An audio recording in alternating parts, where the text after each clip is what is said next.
Hi. In this video, நான் உங்களுக்கு Revit navigations பத்தி explain பண்ண போறேன் using Revit 2026 version. So, ஆனா don't worry, உங்கள்கிட்ட Revit 25, 24 இல்ல lower version இருந்தாலும் இந்த steps same தான்.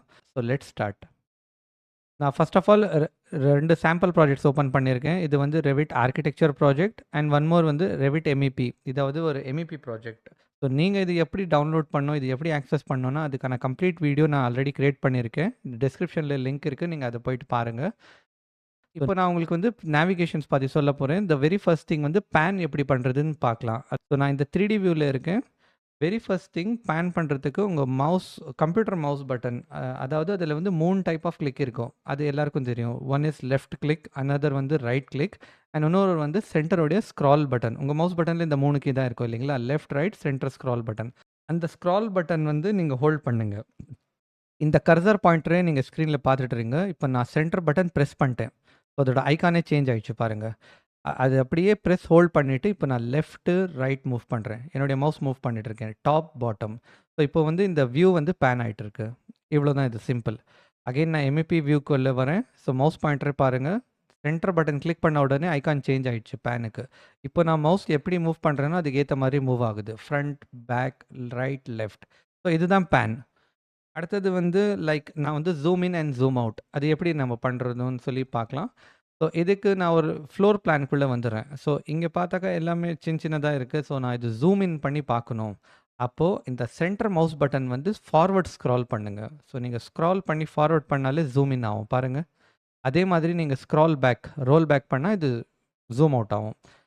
இது வந்து ஒரு எம்இபி வியூ. சப்போஸ் நான் இது வந்து ஜூம் இன் பண்ணுறேன், அகெயின் வந்து ஜூம் அவுட். இதில் ஒரு முக்கியமான விஷயம் நீங்கள் பார்க்க வேண்டியது என்னென்னா, நான் எங்கே என்னுடைய மவுஸ் பாயிண்டர் வைக்கிறோனோ அதுதான் சென்டர் ஆஃப் த ஜூம். அதாவது இப்போ நான் பாருங்கள், என்னுடைய மவுஸ் பாயிண்டர் வந்து இந்த இடத்துல வைக்கிறேன். நான் எதுவுமே கிளிக் பண்ணல, ஜஸ்ட் என் கர்சர் பாயிண்டர் இந்த இடத்துல வச்சுட்டு ஸ்க்ரால் இன் பண்ணால் இந்த இடம் தான் ஜூம் ஆகும். அதாவது இந்த இடம் வந்து சென்டர் ஆஃப் ஜூம் வந்துடும். ஸோ என்னுடைய பாயிண்டர், மவுஸ் பாயிண்டர் எங்கே போகுது அந்த இடம் தான் சென்டர் ஆஃப் ஜூம் ஆகும். Zoom in, zoom out. So எனக்கு வந்து இந்த ஸ்டேர்ஸ் இருக்குல்ல, இந்த ரீஜன்ஸ் பார்க்கணும், இல்லைனா இங்கே ஒரு எக்யூப்மெண்ட் மாதிரி இருக்குது. ஸோ இங்கே நான் கர்சர் பாயிண்டர் வந்துட்டு ஜூம் இன் பண்ணுறேன். அகெயின் இது 3Dலேயும் சேம். ஃபார் எக்ஸாம்பிள் நான் ஆர்கிடெக்சரல் மாடல் வரேன். ஜஸ்ட்டு நான் ரூஃபை பார்க்கணுன்னா ரூஃப் கிட்ட என் பாயிண்டர் வச்சுட்டு ஜூம் இன் பண்ணுறேன். பாருங்கள், ரூஃப் வந்துச்சு. இந்த இடம் தான் ஜூம் இன் ஆகிட்டு இருக்கு. ஸோ இங்கே ஒரு ட்ரீ இருக்குது, இல்லைனா இந்த ட்ரீ பார்க்கணுன்னா இந்த ட்ரீ கிட்ட கர்சர் பாயிண்டர் வச்சுட்டு ஜூம் இன் பண்ணுறேன். ஸோ இதுதான் உங்களுடைய zoom in, zoom out.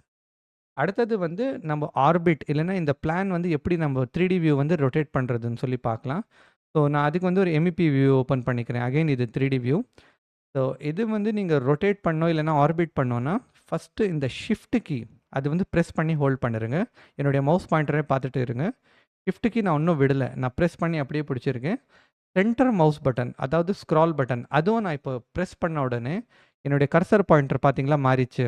So நான் மறுபடியும் விட்டுட்டு இப்போ செலக்ட் பண்ணுறேன். இந்த கர்சர் பாயிண்டரே பாருங்கள், ஷிஃப்ட், சென்டர் மவுஸ் பட்டன், இது ரெண்டுமே அப்படியே ஹோல்ட் பண்ணி ப்ரெஸ் பண்ணி பிடிச்சிட்டு இப்போ நீங்கள் உங்களுடைய மவுஸ் மூவ் பண்ணால் இது பாருங்கள், இது அப்படியே ரொட்டேட் ஆகுது பாருங்கள் எல்லா பக்கமும். ஸோ இது உங்களுக்கு வந்து அப்படியே நீங்கள் பாட்டம், டாப்பு, ஆர்பிட் பண்ணலாம், எப்படி வேணாலும் நீங்கள் பார்க்கலாம் இது ரொட்டேட் பண்ணிவிட்டு. இதுலேயே ஒரு இம்பார்ட்டண்ட்டான விஷயம் இருக்குது. சப்போஸ் நான் ஏதோ ஒரு மாடல் காம்போனன்ட் வந்து நான் கிளிக் பண்ணி செலக்ட் பண்ணுறேன். ஸோ செலக்ட் பண்ணுறது ரொம்ப ஈஸி. ஜூம் இன் பண்ணிவிட்டு கர்சர் ஒரு எக்யூப்மெண்ட் மேலே வச்சாலே அது உங்களுக்கு வந்து ஒரு ப்ளூ ஹைலைட்டாக காமிப்போம். அப்போ லெஃப்ட் மவுஸ் பட்டனில் ஒரு சிங்கிள் கிளிக் கொடுங்க. ஸோ நான் சிங்கிள் கிளிக் கொடுத்த உடனே இந்த ஆப்ஜெக்ட் செலக்ட் ஆகிடுச்சு. நான் ஜூம் அவுட் பண்ணி வரேன், இந்த ஆப்ஜெக்ட் செலக்ட் ஆகிடுச்சு. இப்போ ஷிஃப்ட் ப்ரெஸ் பண்ணி சென்டர் மவுஸ் பட்டன் கிளிக் பண்ணிவிட்டு நான் ஆர்பிட் பண்ணால் என்டையர் மாடலே வந்து அந்த ஆப்ஜெக்ட் வந்து சென்டர் ஆஃப் ரொட்டேஷனாக எடுத்துகிட்டு ரொட்டேட் ஆகுது பாருங்கள். அந்த மாடல் நான் செலக்ட் பண்ணது அது அந்த இடத்துலையே இருக்குது. மற்ற மாடல் வந்து அதுக்கு ஒரு சென்டர் பாயிண்ட்டாக எடுத்துகிட்டு அதுக்கு அரௌண்டாக தான் ரொட்டேட் ஆகும். ஸோ ஃபார் எக்ஸாம்பிள் நான் இந்த ஆப்ஜெக்ட் இப்போ செலக்ட் பண்ணுறேன், இல்லைனா இங்கே ஒரு டக்ட் இருக்குது, நான் இதுக்கு செலக்ட் பண்ணுறேன். ஜஸ்ட்டு கிளிக் பண்ணிவிட்டு இப்போ நான் இந்த பிளானை ஷிஃப்ட் அண்ட் சென்டர் மவுஸ்க்கு ரொட்டேட் பண்ணால் அதுதான் உங்களோட சென்டர் ஆஃப் ரொட்டேஷன். ஸோ ரெவிட்டில் வந்து நீங்கள் எந்த ஆப்ஜெக்ட் செலக்ட் பண்ணுறீங்களோ அது சென்டர் ஆஃப் ரொட்டேஷனாக மாறிடும். ஸோ இப்போ இந்த 3D வியூ இருக்குது, ஆர்கிடெக்சருக்கு இங்கே ஒரு போல் மாதிரி எதுவும் இருக்குது, இது நான் ஜூம் பண்ணி செலக்ட் பண்ணுறேன். லெஃப்ட் கிளிக், சிங்கிள் கிளிக் கொடுத்தா செலக்ட் ஆகிடுச்சு. இப்போ இதுக்கு நான் ஷிஃப்ட் கீ ப்ரெஸ் பண்ணி சென்டர் மவுஸ் பட்டன் ரொட்டேட் பண்ணாலே இது பாருங்கள், இது கம்ப்ளீட் ஆப்ஜெக்ட்டு இந்த ஆப்ஜெக்ட்க்கு சென்டர் ஆஃப் ரொட்டேஷன் எடுத்து ரொட்டேட் ஆகுது. நீங்கள் செலக்ட் பண்ணாமல் ஜஸ்ட்டு நீங்கள் ரொட்டேட் பண்ண பார்த்தீங்கன்னா இது வேறு மாதிரி ரொட்டேட் ஆகும். ஸோ உங்களுக்கு எந்த ஆப்ஜெக்ட்க்கு ஏற்ற மாதிரி ரெஃபரன்ஸாக வேணுமோ அந்த ஆப்ஜெக்ட் செலக்ட் பண்ணிவிட்டு அது சென்டராக வச்சுட்டு நீங்கள் ரொட்டேட் பண்ணால் இது ஈஸியாக இருக்கும். இதில் ஒன் மோர் இம்பார்ட்டன்ட் திங், இப்போ நான் வந்து ஒரு ஆப்ஜெக்ட் செலக்ட் பண்ணிட்டு ரொட்டேட் பண்ணா, இந்த வியூ கியூப்க்கு கொஞ்சம் அப்சர்வ் பண்ணுங்க. இதுவும் அதுக்கு சேர்ந்து ரொட்டேட் ஆகும். கரெக்ட்டா? ஸோ நான் ஷிஃப்ட் அண்ட் சென்டர் மவுஸ்க்கு ரொட்டேட் பண்ணாக்கா, இந்த வியூ கியூபும் ரொட்டேட் ஆகுது. விச் மீன்ஸ் நான் எய்தர் நான் ஷிஃப்ட் அண்ட் சென்டர் மவுஸ்க்கு யூஸ் பண்ணலாம். இல்லைன்னா இந்த வியூ கியூப் மேலேயே ஒரு லெஃப்ட் கிளிக் பண்ணிட்டு அப்படியே இதுக்கு பிடிச்சிருங்க. இப்போ நீங்க வந்து உங்க மவுஸ் பாயிண்டர் எப்படி எப்படி மூவ் பண்றீங்களோ, அதுவும் ரொட்டேட் ஆகுது பாருங்க. இது 2மே வந்து இன்டர்லிங்க்டு. ஸோ நீங்க இந்த வியூ கியூப் யூஸ் பண்ணி கூட நீங்க ஓரியன்ட் பண்ணலாம். இதில இன்னொரு விஷயம் நீங்க என்ன பார்க்கலாம்னா, க்ளோஸா பார்த்தா இங்க பாருங்க ஃப்ரண்ட்டு, பேக் இதெல்லாம் எழுதியிருக்கு. ஸோ நீங்க ஜஸ்ட் ஃப்ரண்ட் கிளிக் பண்ணா, இந்த பில்டிங்கோடைய ஃப்ரண்ட் ஓரியன்டேஷன் வந்துரும். அதுக்கப்புறமா இங்க சின்ன சின்ன ஆரோ கீஸ் இருக்கு. இது கிளிக் பண்ணுங்க. இது பாருங்க லெஃப்ட். அதுக்கேத்த மாரி ரொட்டேட் ஆகுது. மறுபடியும் பாருங்க ரொட்டேட் ஆகுது. இது பேக் வியூ, ரைட் வியூ. இது வந்து டாப் வியூ. அதே மாதிரி நான் பாட்டம் பார்க்கணும்னா, இந்த டவுன் ஏரோவ கிளிக் பண்றேன். இது பாட்டம். இப்போ இந்த வியூ நான் எங்கேயோ லாஸ்ட் ஆயிட்டேன். இது பாருங்க இந்த மாடலே உல்ட்டா ஆயிடுச்சு. ஸோ இது நான் எப்படி பேக் டூ நார்மல் அதாவது ஹோம் வியூ கொண்டு வரணும்னா, ஜஸ்ட் இந்த வியூ கியூப்க்கு முன்னாடி ஒரு ஹோம் பட்டன் இருக்கும். இங்க பாருங்க ஹோம். இத கிளிக் பண்ணாலே உங்களுக்கு இந்த ஹோம் வியூ கொண்டு வந்துரும். ஸோ நீங்க இத அட்ஜஸ்ட் பண்ணிட்டே இருக்கணுங்கிற அவசியம் இல்ல. இப்போ இந்த மாரி ஆயிடுச்சுன்னா, நான் இது மறுபடியும் எடுத்துட்டு வரதுக்கு நெறைய பேர் அட்ஜஸ்ட் பண்ணுவாங்க. அது தேவையில்ல. எதர் இந்த ஹோம் பட்டன் கிளிக் பண்ணுங்க. இல்லன்னா சிம்ப்ளி ரைட் கிளிக் குடுங்க இந்த வியூ கியூப்ல. ரைட் கிளிக் குடுத்தாலும் இங்க கோ ஹோம் எழுதிருக்குல்ல, அது கிளிக் பண்ண உடனே இது வந்துரும். இதில இன்னொரு இன்ட்ரஸ்டிங்கான விஷயம். இப்போ கோ ஹோம் கிளிக் பண்ண உடனே டிஃபால்ட்டா இந்த வியூ வந்து நிக்குது இல்லைங்களா? இந்த மாரி இல்லாம நானே எனக்கு ஒரு கஸ்டமைஸ்டா வியூ வேணும். இப்போ நான் இங்க ஹோம் பட்டன் கிளிக் பண்றேன். இந்த மாரி வந்து நிக்குது. இது இப்படி இல்லாம எனக்கு எல்லா வாட்டியும் நான் பிரஸ் பண்ணாக்கா இது இந்த மாரி வந்து நிக்கணும். இப்போ இந்த வியூக்கு வரணும்னா, அதுவும் எங்களால பண்ண முடியும். எப்படின்னா, ஜஸ்ட் நீங்க உங்களுக்கு எந்த மாதிரி வியூ வேணுமோ அது ஸ்க்ரீன்ல செட் பண்ணிட்டு, வியூ கியூப்ல வந்து ரைட் கிளிக் குடுங்க. Mouse right click. Right click குடுத்துட்டு set current view as home. அவ்வளோதான் முடிஞ்சுச்சு. இப்போ நான் இது ஷிஃப்ட் கீயும், சென்டர் மவுஸ் கீ பிரஸ் பண்ணி நான் ரொட்டேட் பண்றேன், ஆர்பிட் பண்றேன், பேன் பண்றேன். இப்போ மாடலே எங்கேயோ போச்சு எனக்கு தெரியல. ஜஸ்ட் ஹோம் பட்டன் கிளிக் பண்ணா, நான் எந்த வியூ செட் பண்ணேனோ அந்த வியூ வந்துரும். இதே தான் இந்த 3Dலயும் சப்போஸ் நான் இது இந்த மாரி ரொட்டேட் பண்ணி கொஞ்சம் ஜூம் இன் பண்ணி, எனக்கு இந்த மாரி தெரியணும். இந்த காரம் இங்க இருக்கிறது இது தெரியணுங்கிற மாரி இது இப்படி வச்சுட்டு, right click on home view cube இதுக்கப்புறமா set current view as home அவ்வளோதான். இப்போ நான் பேன் பண்ணி மூவ் பண்றேன். இந்த மாடலே ஸ்க்ரீன் விட்டு வெளியே போச்சு எங்கேயோ. So just click the home button. இப்படி ஹோம் பட்டன் கிளிக் பண்ணாலும் இந்த வியூ வந்துரும். அப்படி இல்லன்னா இந்த ரைட் கிளிக் குடுத்துட்டு, கோ ஹோம் குடுத்தாலும் இந்த வியூ வந்துரும். So this is one more thing. அதுக்கு கீழ பார்த்தீங்கன்னா, இதுதான் உங்களுடைய நேவிகேஷன்ஸ் பார். இதில இம்பார்ட்டன்ட்டான என்ன இருக்குன்னா, இந்த நேவிகேஷன்ல வந்து ஃபுல்லா ஜூம் ஆப்ஷன்ஸ் இருக்கும். Different different zoom. ஃபர்ஸ்ட்டு வந்து ஜூம் இன் ரீஜியன்.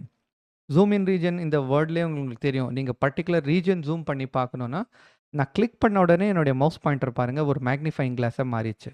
இப்போ நீங்க ஒரு ரெக்டாங்கிள் கிரியேட் பண்ணோம். எப்படி நம்ப ஆட்டோகேட்ல டிரா பண்றோம் ஒரு ரெக்டாங்கிள். அதே மாரி லெஃப்ட் மவுஸ் கிளிக் பண்ணி ஒரு ரெக்டாங்கிள் கிரியேட் பண்ணுங்க. இந்த ரெக்டாங்கிள்குள்ள வர ஆப்ஜெக்ட் மட்டும் ஜூம் ஆயி காமிப்போம். பாருங்க. மறுபடியும் ஃபார் எக்ஸாம்பிள் எனக்கு இந்த கார் மட்டும் பார்க்கணும்னா, இங்க கிளிக் பண்ணிட்டு ஜூம் இன் ரீஜியன். இப்போ நான் இந்த மேக்னிஃபையிங் கிளாஸ் பண்ணி இந்த கார் வரைக்கும் வந்தா இந்த கார் தெரியும். அதே மாரி MEPல வந்துட்டு எனக்கு வேற ஏதோ ஒரு இந்த எக்யூப்மென்ட் மட்டும் பார்க்கணும். அகைன் நீங்க இதில கிளிக் பண்ணி ஜூம் இன். இதுக்கான ஷார்ட்கட்டும் இருக்கு. இதுக்கு ஷார்ட்கட் வந்து ZR. இப்போ நான் மவுஸ்ல பண்றேன் பாருங்க. ZR பிரஸ் பண்ண உடனே இந்த என்னுடைய மவுஸ் பாயிண்டர் மாறிச்சு பாருங்க. ஜஸ்ட் என் மவுஸ் கர்சர் பாயிண்டர் மட்டும் பார்த்துட்டே இருங்க. ZR. இப்போ நான் இந்த ஆப்ஜெக்ட் மட்டும் நான் செலக்ட் பண்றேன். இங்க மட்டும் ஜூம் ஆயிடுச்சு பாருங்க. சரி இது ஜூம் ஆயிடுச்சு. மறுபடியும் நான் ஜூம் ஆல் குடுக்கணும். அப்படின்னா, இங்க ட்ராப் டவுன்ல போயிட்டு ஜூம் டூ ஃபிட். இது குடுத்தீங்கன்னா, கம்ப்ளீட் மாடல்ல வந்து இந்த ஸ்க்ரீன்ல ஃபிட் ஆயிடும். அகைன் இதே மாதிரி ஆர்க்கிடெக்சர்ல வந்து இப்போ இந்த மாடல் இருக்கு. நான் ஃபிட் பண்ணணும்னா ZF. ஒண்ணு இங்க கிளிக் பண்ணி ஜூம் டூ ஃபிட் தரலாம். இதுக்கான ஷார்ட்கட் வந்து ZF. இது நீங்க நோட் டவுன் பண்ணிக்கோங்க. பாருங்க ZF பிரஸ் பண்ணேன் வந்துச்சு. அகைன் எந்த ஒரு ஃப்ளோர் பிளான் வியூவா கூட இருக்கட்டும். ஸோ இந்த ஃப்ளோர் பிளான் வியூ இருக்கு. இது எங்கேயோ போயிடுச்சு. இப்போ நான் என்ன பண்றேன் ZF குடுத்தாலும் உங்களுக்கு வந்து இது ரிட்டர்ன் வந்துரும். ஸோ இந்த ஷார்ட்கட் கீஸ் எல்லாம் உங்களுக்கு ஹெல்ப்ஃபுல்லா இருக்கும். சப்போஸ் நீங்க ஷார்ட்கட் கீ இல்லாம மேனுவலா யூஸ் பண்ணணும்னா, இந்த மாரி நீங்க என்ன பண்ணணும், இந்த பர்ட்டிகுலர் ட்ராப் டவுன் நேவிகேஷன்ஸ்குள்ள வந்து ஜூம் டூ ஃபிட்ன்னு குடுக்கணும். இது குடுத்தாக்காவே வந்து உங்களுக்கு வந்து இந்த ஜூம் டூ ஃபிட் ஆயிடும். ஸோ அடுத்தது என்னன்னா, டைல் எப்படி பண்ணணும்னு சொல்லி பார்க்கலாம். டைலுங்கிறது என்னன்னா, இப்போ இருக்கிற எல்லா வியூஸும் நீங்க இங்க பாருங்க ஒரு டேபா ஓப்பன் ஆயிருக்கு. இது வந்து நார்த் வியூ. இது வந்து ஒரு ஃப்ளோர் பிளான் வியூ. இது MEPயோட 3D வியூ. அகைன் இது MEPயோட ஃப்ளோர் பிளான் வியூ. HVACயோட ஃப்ளோர் பிளான் வியூ. பட் இந்த எல்லா வியூஸும் இப்போ எப்படி இருக்குன்னா, ஒரு டேபா இருக்கு. பாருங்க இந்த டேப் கிளிக் பண்ணா தான் இது காமிக்குது. இது எனக்கு டேப் இல்லாம டைல் அதாவது நான் எல்லா வியூவும் ஒண்ணா பார்க்கணும்னா, கோ டூ வியூ டேப். அதில வந்து விண்டோஸ் பேனல். ஸோ பேனலுங்கிறது என்னன்னா, ஒரு பேனலுக்குள்ள வந்து செட் ஆஃப் டூல்ஸ் இருக்கும். ஸோ நம்ம இது ப்ரீவியஸ் வீடியோல டிஸ்கஸ் பண்ணியிருக்கோம். அது மறக்காம ஃபர்ஸ்ட் அது போய் பாருங்க. அது ரொம்ப இம்பார்ட்டன்ட். ஸோ இந்த விண்டோஸ் பேனலுக்குள்ள நெறைய டூல்ஸ் இருக்கு. அங்கே தான் உங்களுக்கு வந்து டைல் வியூஸ் தெரியும். சரிங்களா? டைல் வியூ கிளிக் பண்ண உடனே பாருங்க இன்ட்ரஸ்டிங்கா இருக்கும். இது எல்லா வியூஸும் உங்களுக்கு வந்து ஆல் அட் ஒன்ஸா தெரியுது. இது இன்னும் கிளியரா தெரியணும் உங்களுக்குன்னா, ஜஸ்ட் ஒரு இந்த நேவிகேஷன்ஸ்ல போயிட்டு zoom all to fit. Zoom all to fit click பண்ண உடனே இது பாருங்க எல்லாமே இப்ப தெரியுது. அதாவது ஓப்பன் இருக்கிற எல்லா வியூஸும் உங்களுக்கு ஆல் அட் ஒன்ஸா தெரியும். ஸோ இதில இன்னொரு விஷயம் நான் இந்த 3டி வியூல செலக்ட் பண்றேன். இங்க பாருங்க இந்த லெவல் 1ம் இங்க நார்த் வியூ செலக்ட் ஆயிடுச்சு. மறுபடியும் எஸ்கேப் பிரஸ் பண்றேன். இங்க செலக்ட் பண்றேன். நான் இங்க செலக்ட் பண்ண உடனே இந்த 3டி வியூ பாருங்க. இங்க கூட இது செலக்ஷன் ஆயிடுச்சு. ஸோ இதனால என்ன அர்த்தம்னு பார்த்தீங்கன்னா, இந்த 3டி வியூ, லெவல் 1 நார்த் இந்த 3ம் வந்து 3 டிஃபரெண்ட் மாடல்ஸ், 3 டிஃபரெண்ட் ப்ராஜெக்ட்ஸ் கிடையாது. இது ஒரே சிங்கிள் ப்ராஜெக்ட், ஒரே சிங்கிள் மாடலோட 3 டிஃபரெண்ட் வியூஸ் தான். சரிங்களா? நான் இங்க ஏதாவது ஒரு ஆப்ஜெக்ட் டெலீட் பண்ணாலும், இது எல்லா இடத்துலயும் டெலீட் ஆயிடும். அதே மாதிரி நான் இங்க ஏதாச்சும் ஒரு செலக்ஷன் பண்றேன்னா, அது எல்லா இடத்துலயும் செலக்ட் ஆகும். பாருங்க. இங்கேயும் இங்கேயும் செலக்ட் ஆயிடுச்சு. இந்த 2யே செலக்ட் ஆகலைன்னா, இந்த 2 வியூஸும் வந்து இது தனி எம்இபி ப்ராஜெக்ட் உடையது. ஸோ இதனால உங்களுக்கு என்ன தெரியுதுன்னா, ரெவிட் வந்து ஒரே சிங்கிள் மாடல் வந்து டிஃப்ரெண்ட் வியூஸா நம்ம அப்சர்வ் பண்ணலாம். இந்த மாதிரி டைல் வியூஸ்ல வொர்க் பண்றப்போ நம்மளுக்கு வந்து மாடல் வந்து பெட்டரா அண்டர்ஸ்டாண்ட் பண்ணலாம். ஓகே இது வந்து 3டில இந்த மாதிரி இருக்குன்னா, ஃப்ளோர் பிளான் வியூல இந்த மாதிரி இருக்கு. இந்த செக்ஷன்ல இந்த மாதிரி தெரியுதுன்னு சொல்லிட்டு நம்ம கிளியர் கட்டா அண்டர்ஸ்டாண்ட் பண்ணி ஸோ கோஆர்டினேஷன் பர்ப்பஸ்க்கு நம்மளுக்கு வந்து ஹெல்ப்ஃபுல்லா ஆகும். சரி இப்போ இது டைல் ஆயிடுச்சு. இது எப்படி நம்ம ரிட்டர்ன் வந்து நார்மலுக்கு கொண்டு வருதுன்னு பார்க்குறோம்னா, வியூ டேப்க்குள்ள மறுபடியும் போயிட்டு, நீங்க வந்து டேப் வியூஸ் கிளிக் பண்ணணும். டேப் வியூ கிளிக் பண்ணா மறுபடியும் எல்லாம் டேபா மாறிச்சு பாருங்க. ஸோ இதுதான் tile view and tab view. So இதோட ஷார்ட்கட் என்ன? டைல் வியூனா WT. அங்கே பாருங்க அங்கேயே எழுதி வந்துச்சு WT. டேப் வியூனா TW. ஸோ இது நான் என்ன பண்ணலான்னா, ஸ்க்ரீன்ல நான் போயிட்டு இந்த வியூ டேப்க்குள்ள போகாம இங்கேயே பிரஸ் பண்றேன் WT. ஸோ பாருங்க எல்லாமே டைல் வியூவா மாறிச்சு. மறுபடியும் TW பிரஸ் பண்றேன். Tab view. WT tile views.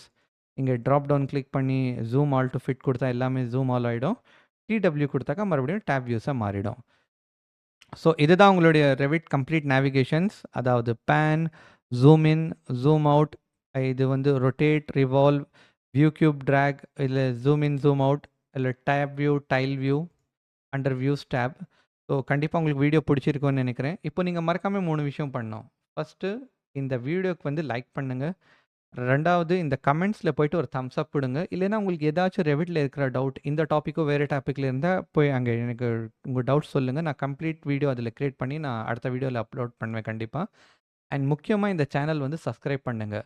நீங்கள் இந்த 3 விஷயம் மறக்காமல் பண்ணால் தான் யூடியூபோட அல்காரிதம் வந்து என்னுடைய வீடியோஸ் உங்களுக்கு புஷ் பண்ணி காமிப்போம். அப்போ தான் இந்த சீக்வென்ஸ் கோர்ஸோடைய வீடியோ வந்து அடுத்தடுத்து நான் அப்லோட் பண்ணால் உங்களுக்கு கண்டிப்பாக அப்போ தான் உங்களுக்கு வந்து யூடியூப் காமிப்போம். பிகாஸ் இது எல்லாமே job ready and interview focus course. So மறக்காமல் பாருங்கள். See you on next video. Bye. Thank you.